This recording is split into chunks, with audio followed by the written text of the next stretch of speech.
Depression. There's a lot of videos on the internet that talk about depression and what it feels like, what uh how to get around it, how to solve it. But I want to talk about what it feels like, how to know if someone's depressed, or what it means to be depressed. And I feel like these are subjects that you can only talk about when you are currently feeling it. So from past experiences and from current experiences, I'm going to be talking about how I feel, what it means to feel these ways, and we're going to dive right into it. The definition of depressed is of a person in a state of general unhappiness or despondency. For those who don't know what despondency means, it means a state of low spirits caused by loss of hope or courage. That is what it feels like to be depressed. Obviously, that's the definition of it. But what causes it? You can having like the worst week of your life, worst month, and you'll feel like you've lost all hope. Maybe you've failed a job interview, and then your wife is upset with you. I don't know. Maybe there was just a stream of horrible events that happened to you that caused you to feel this way. So there's many reasons why. Most of the time it's by that, but what can also cause it is childhood trauma.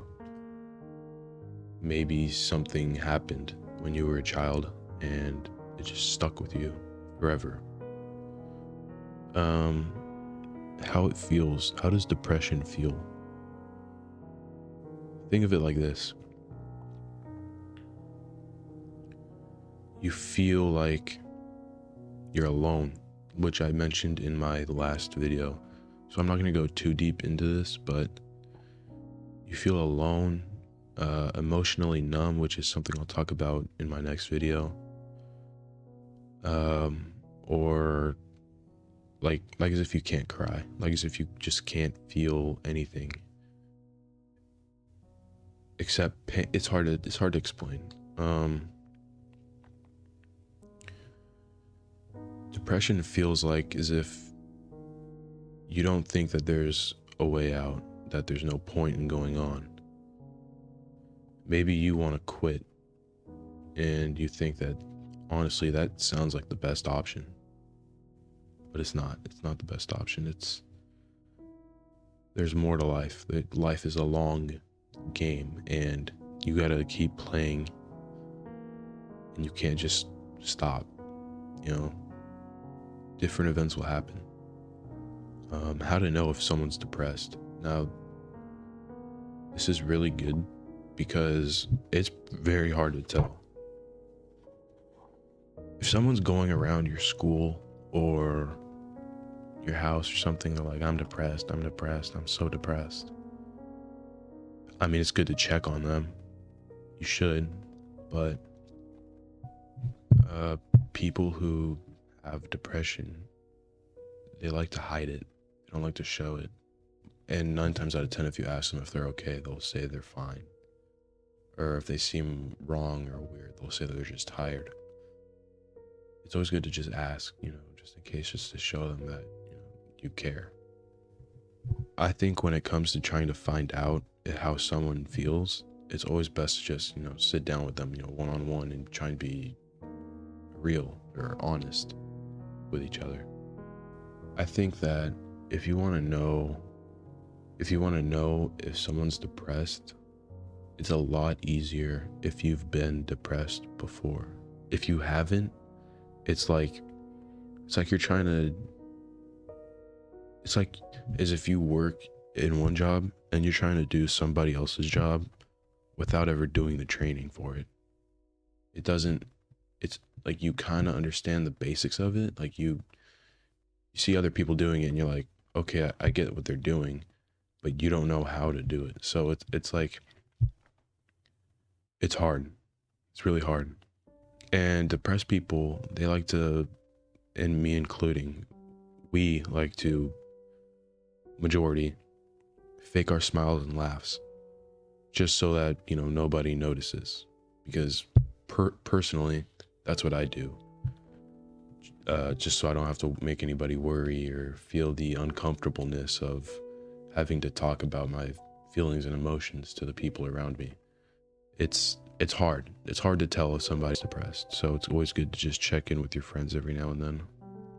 Feeling alone is a big part of being depressed. It could be a cause and it could be an effect. We talked about this in my last video, but I don't think I was very descriptive with it. Feeling alone is both a cause and effect of depression. A cause because if you're alone all the time, or maybe you feel like you don't fit in with your friends, it'll cause you to be depressed. It's a effect of it, depression, because if you have depression, then you feel left out. You feel like you don't fit in with your friends or family, and you feel alone. So feeling alone is a big part of it. Being emotionally numb is in a state where maybe you feel like you can't cry anymore, or you've become so tired to the point where you just don't feel anything, which has happened to me multiple times and actually is still happening to me to this day. Being emotionally numb is challenging. It's challenging and hard. I mean, it puts a toll on you mentally and physically. Think of it like this. You are having the worst week of your life, and it's just bad thing after bad thing after bad thing, and you want it to get better. You want all this pain to go away, but you sit there in bed at night and you stare at the ceiling and you don't feel a thing. Maybe you're just so used to feeling this pain and this overwhelming emotion that when you're looking at the ceiling, maybe listening to like music or piano or sad songs, you notice that you don't feel anything. You don't feel sad. You don't feel like you want to cry. And even if you want to cry, maybe you want to feel this sadness, leave, which is another thing. I'll get to this right after this, but maybe you want to feel, you cry. Maybe you haven't cried in a while and you want to cry and you can't. And you're depressed. Maybe it's because you're emotionally numb, and that's what it feels like to be emotionally numb. It really is painful. And the thing I wanted to get to is that maybe you're so used to being sad and maybe you're so used to being sad and depressed, and maybe it's just the norm for you. That's what it feels like. It's just hard to explain it. How to cure depression or work around it. This is a hard thing to talk about because depression takes a long time to heal. There's many reasons for depression and many ways to fix it or solve it.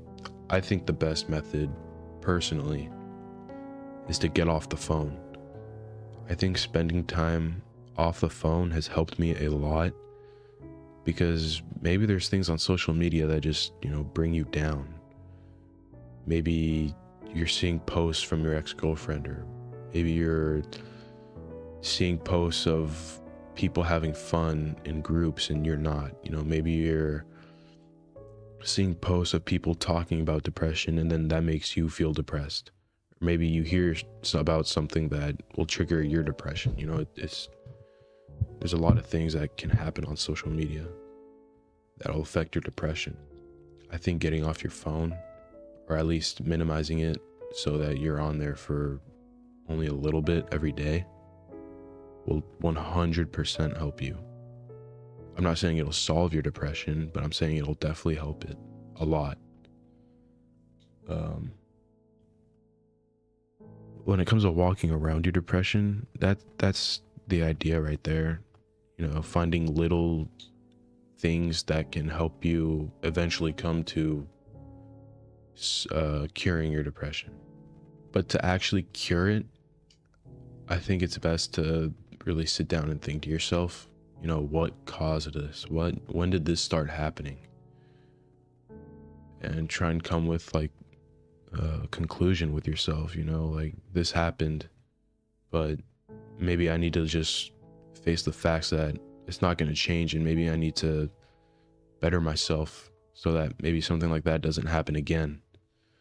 Or, you know, maybe therapy is a great thing that will help so many people.